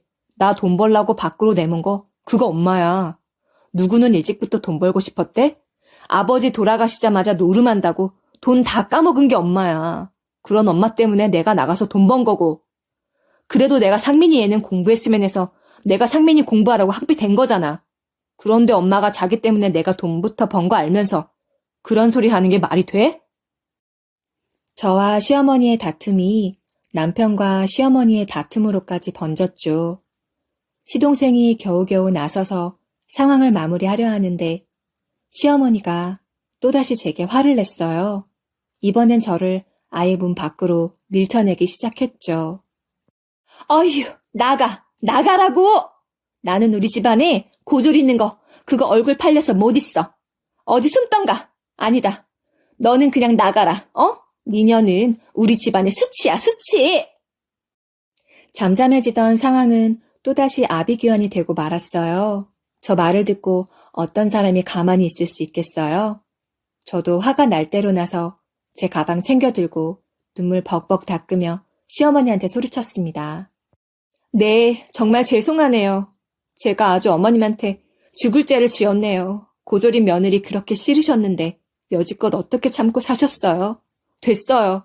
앞으로 죽을 때까지 어머니 얼굴 뵐 일 없을 테니까 이제는 친척 어른들 편하게 만나시고 두 다리 뻗고 사세요. 아이고, 네. 얘 제발 좀 그래 주세요. 나가라고. 너도 꼴 보기 싫어. 나가! 그래, 어차피 이렇게 될 거였으면 진작 내가 엄마랑 인연을 끊고 살았어야 하는 건데 내가 등신이었네. 엄마 소원대로 죽는 그날까지 엄마 눈앞에 안 나타날 테니까 잘 살아봐요. 저랑 남편은 시어머니의 발언에 질려버렸어요. 죽는 그날까지 마주칠 일 없을 거라며 저희 두 사람은 집 밖에 나섰죠. 그런데 박차고 나선 현관 앞에 너무나 익숙한 얼굴이 서 있는 게 아니겠어요? 대표님, 어디 가세요? 그 여자는 바로 예비동서였습니다. 사실 저와 예비동서는 이미 안면이 있었어요. 꽤나 깊은 안면 말이죠. 사실은 시모한테는 이야기하지 않아서 시어머니는 몰랐겠지만 예비동서를 제가 우리 시동생한테 소개해 준 거였어요. 시동생도 자기 엄마 성격을 알기에 굳이 시어머니 앞에서 저랑 예비동서가 아는 사이라는 걸 알리지 않았죠. 예비동서가 인사를 하러 오는 날 모든 사실을 말하려 했던 건데 시어머니는 그것도 모르고 자기 혼자 저를 무시하고 난리를 피운 거였어요. 대표님 어디 가세요? 얼굴이 왜? 대표님 무슨 일 있으셨어요? 둘이 어떻게 아는 사이인가? 네, 그럼요. 오빠랑 저 소개시켜준 게 대표님, 아니, 형님인걸요. 뭐?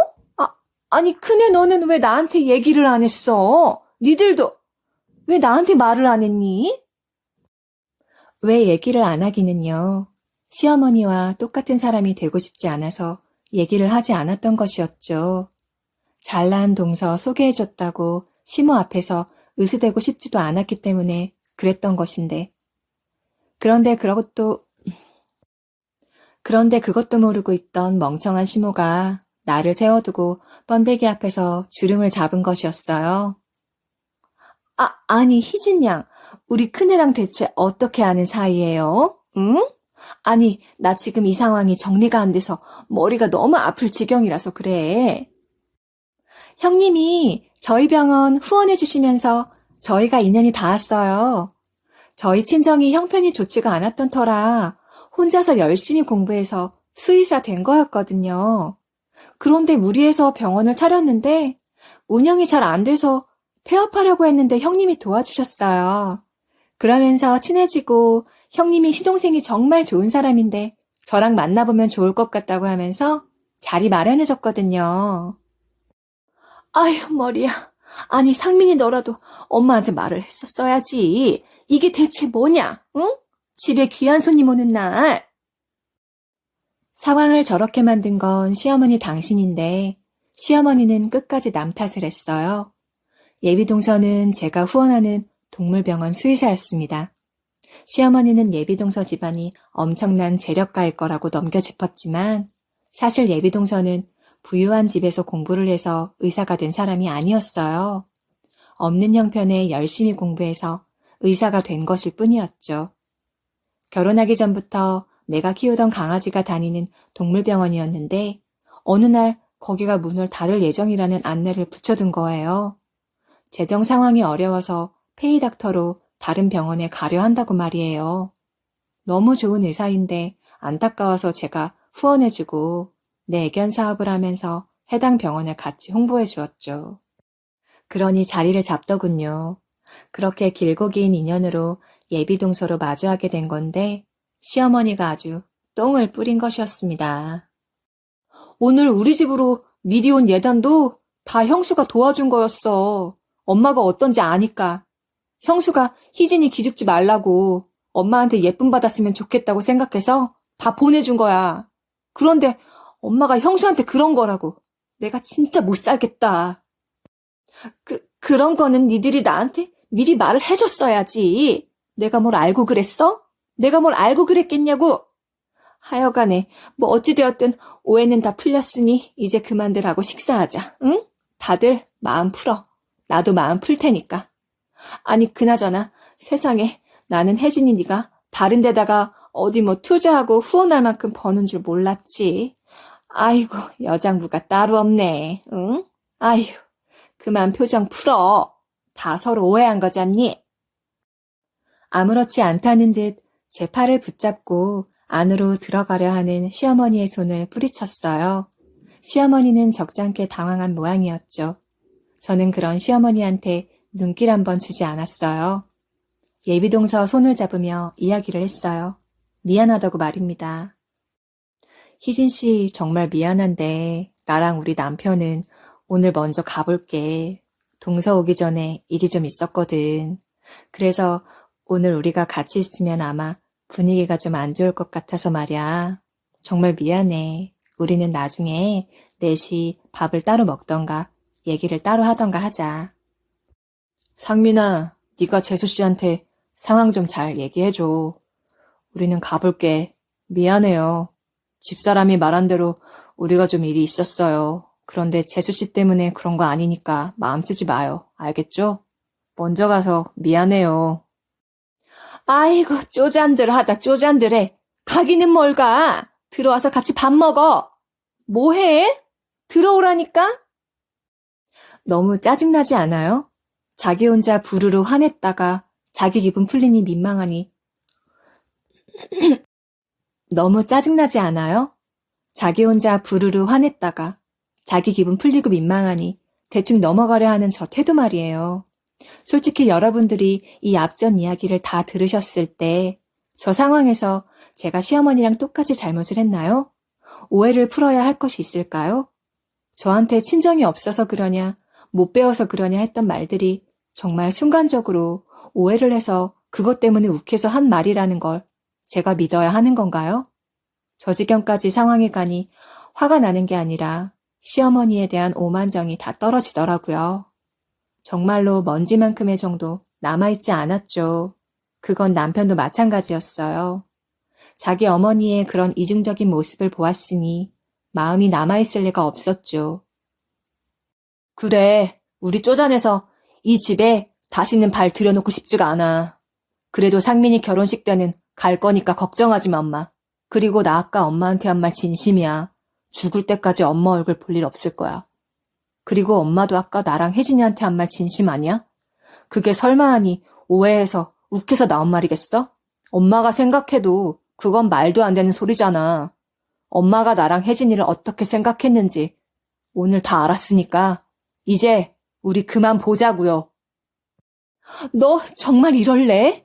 집에 손님까지 왔는데 굳이 이렇게 굴 거야? 아휴, 내가 미안해. 내가 미안하니까 그만하라고. 얘 혜진아, 내가 미안했다. 응? 됐지? 너도 나한테 미안한 거 있을 거 아니야. 그러니까 우리 서로 쌤쌤이라고 치고 그만 좀 하자. 손님 왔는데 이게 대체 뭐 하는 거야? 어머니, 저한테 미안해하지 마세요. 저도 제가 친정 없고 대학 못 간 거 어머니한테 미안해하지 않을 거니까. 어머니 저한테 미안해하지 마시고 사과도 하지 마세요. 이미 어머니 마음에 제가 그런 사람인데 그게 사과한다고 바뀌겠어요? 그리고 이렇게까지 할 말 못할 말 다 했는데 제가 어떻게 어머니 얼굴 보고서 예전처럼 다시 지낼 수가 있겠어요. 그러니까 어머니 저한테 미안하다고 하지 마세요. 저와 남편은 시어머니에게 냉정히 말을 남긴 채 그 집 문을 나섰어요. 시동생과 예비 동서에게 미안하다고 이야기를 하고 말이죠. 그렇게 시댁에서 차갑게 뒤돌아선 뒤에 저희 부부는 시댁의 발길을 끊었어요. 시어머니한테서 오는 연락도 일절 받지 않았죠. 저희 부부가 왜 그렇게 시댁에서 돌아섰는지 모든 내용을 들은 동서도 시어머니가 좋게 보이지는 않았나 봐요. 그렇겠죠. 저였어도 그랬을 거예요. 시동생 부부 결혼식 당일에 식장에서도 가족들끼리 분위기가 영 좋지 않았죠. 니들 둘이 나 제외하고서는 집에서 제일 어른인데 이럴 거니? 결혼식장에서 내가 사돈들한테 그런 걸 보여야겠어? 나 차에 태워서 여기 데리고 오는 게 그게 그렇게 힘든 일이냐고? 내가 아까 택시에서 내리다가 사돈이랑 마주쳐서 얼마나 얼굴 팔렸는 줄 알기나 해? 애들이 바빠서 내가 따라오겠다고 했다고 둘러대느라 아주 진땀을 뺐어. 알기나 해? 대체 그게 언제적 일인데 아직까지 이럴 거냐고? 이게 그럴 일이니? 엄마한테는 언제적 일이고 그럴 일이어도 나랑 혜진한테는 아니야. 원래 상처는 준 사람보다 상처 받은 사람이 더 힘든 거야. 엄마가 이렇게 멀쩡한 거? 그거 엄마가 나랑 혜진이한테 상처 준 사람이라서 그래. 우리한테 상처 받은 게 아니라 엄마가 우리한테 상처를 준 사람이라서 그렇다고. 그리고 결혼식장에서 엄마 집이 20분도 안 걸리는 거리인데 그거 오는 게 뭐 그렇게 힘들다고 그래? 왜 그런 걸로도 있어 보이고 싶었어? 그러면은 혼자서 관광버스라도 대절해서 타고 오지 그랬어. 야, 너 정말 이럴래? 자꾸 엄마 큰소리 나게 할 거냐고? 됐어. 이쯤 되면 너도 그렇고 혜진이 너도 그만두래. 어머니, 저는 더 이상 할 말이 없어요. 그리고 먼저 얼굴 보지 말자고 저보고 집안 수치라고 하면서 내쫓으셨던 거 어머니잖아요. 그런데 왜 저한테 이러시는 건지 저 모르겠어요. 그리고 오늘 결혼식인데 이런 얘기하면서 얼굴 붉히는 건 안 좋은 것 같아요. 어쨌든 저희도 결혼식 축하하려고 온 거잖아요. 시어머니 혼자 난리가 났죠. 자기 발등에 불똥이 떨어진 거니 말이에요. 저희 부부도 시어머니한테 등을 돌렸고 그날 모든 모습을 본 시동생도 시어머니한테 등을 돌렸으니 시어머니는 낙동강 오리알 신세가 된 것이었어요. 당신의 허영심과 허세를 늘 자식들이 채워줬는데 이제는 그 도구가 사라진 것이니 얼마나 불안하겠어요. 혼자서 저희 부부를 붙잡고 화를 냈다가 이랬다 저랬다 아주 난리도 아니었네요. 그 와중에도 허세는 계속 부렸죠. 예전처럼 말이에요. 시어머니는 제가 그리고 저희 남편이 당신한테 삐진 것이라고 생각을 했었나 봐요. 언젠가는 풀릴 일이라고 말이죠. 그러니 그렇게 당당하게 아무렇지 않게 굴었겠죠? 아니, 너는 왜 이렇게 전화를 안 받니? 너 내 문자 못 받았어? 나 지금 늘 가는 거기 모임하는 식당에 있다니까. 오늘 내가 밥 사는 날이야. 네가 와서 계산 좀 해라. 아니면 계좌번호 불러줄 테니까 이리로 밥값 보내던가. 어떻게 할래? 제가 어머니한테 밥값을 왜 보내요?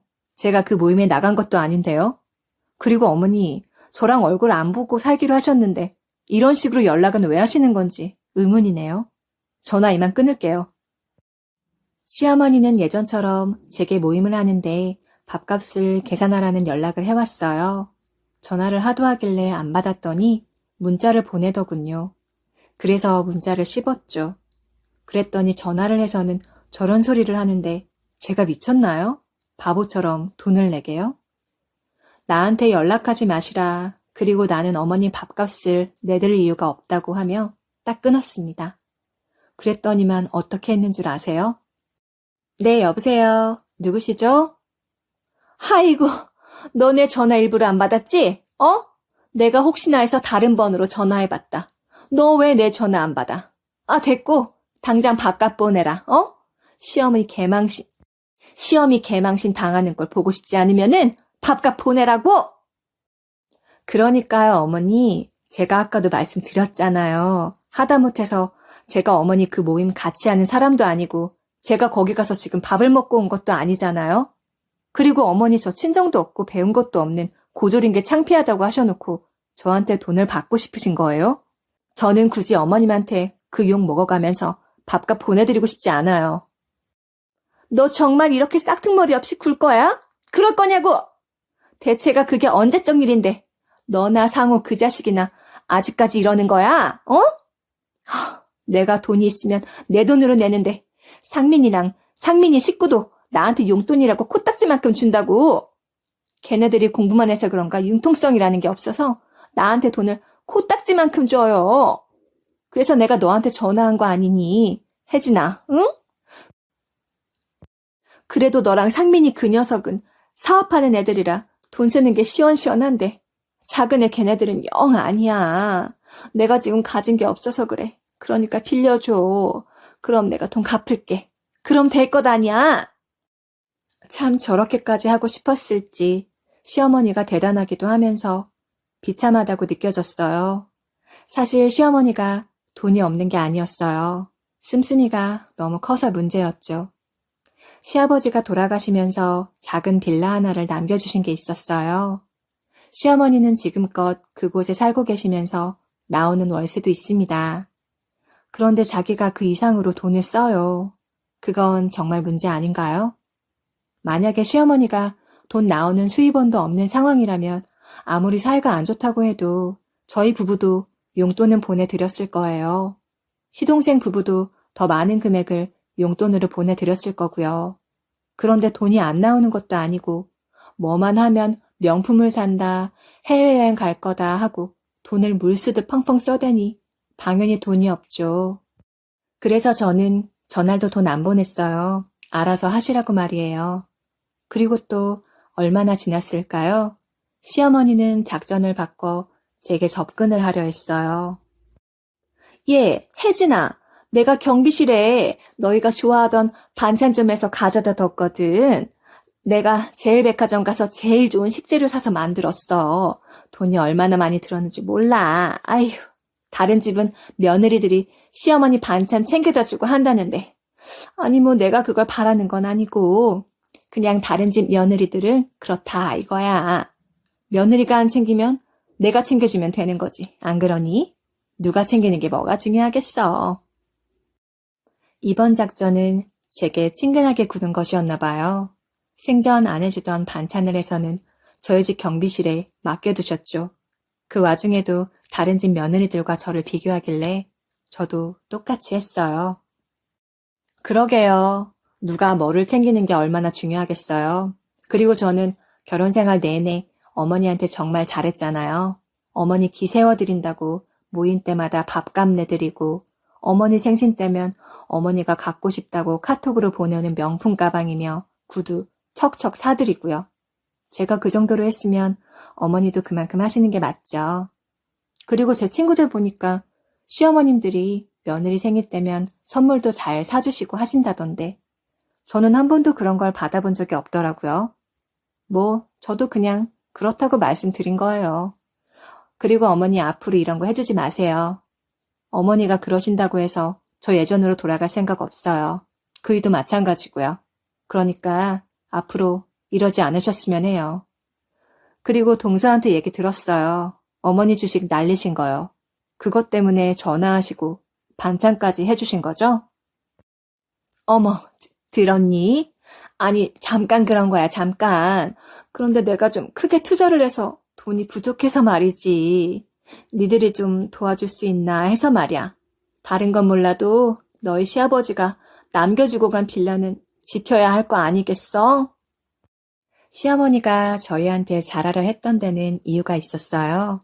그 와중에 주식을 한 것 같은데 큰 돈을 넣고 싶었던 건지 시아버지 빌라를 담보로 잡고 대출받은 돈을 고스란히 넣었더군요. 적지 않은 돈이죠. 정말 큰 돈이에요. 그러면서 그걸 저희한테 갚으라고 하는데 참 할 말을 잃었네요. 그런데 시어머니는 미워도 시아버지가 애써서 돈 벌으셔서 마련한 빌라는 지키는 게 맞다는 생각이 들었어요. 시어머니가 나중 가서는 뭐든 할 테니 좀 막아달라 하더군요. 그래서 빚 갚았어요. 대신 조건이 있었죠. 저희가 돈을 내서 막은 그 빚, 시어머니가 저희한테 갚는 걸로 말이에요. 딱 1년만 저희가 하는 거 일 도우라고 했어요. 직원들처럼 똑같이 포장하고 하시라고 말이에요. 처음에는 말도 안 되는 소리 하지 말라고 했던 시어머니였으나 그럼 법으로 하겠다는 남편의 발언에 시어머니는 결국 항복했어요. 나 이제 퇴근한다. 아휴, 힘들어 죽겠네. 나 오늘은 한 달치 빚 갚은 거야. 네, 퇴근하세요, 어머니. 지금도 저희 일을 돕고 계십니다. 소액의 보수만 받으시면서 말이에요. 자기가 벌인 일을 이제야 수습하는 저희 시어머니 어떤가요? 사람이 한 번에 바뀌진 않겠지만 이제는 조금 철이 들지 않을까 생각이 드네요. 저희 부부는 여전히 시댁의 발길을 끊었습니다. 시어머니를 보는 건 회사에서만 봐요. 그리고 어떠한 금전적 지원도 하지 않고 있고요. 그건 시동생 부부도 마찬가지예요. 시어머니도 언젠가는 철이 들겠죠. 그럼 저희도 다시 사이가 좋아질 수도 있지 않을까요? 다시 사연을 보내게 된다면 아마 시어머니의 변화에 대한 이야기이지 않을까 싶습니다. 그럼 저는 오늘 이야기를 마치도록 할게요.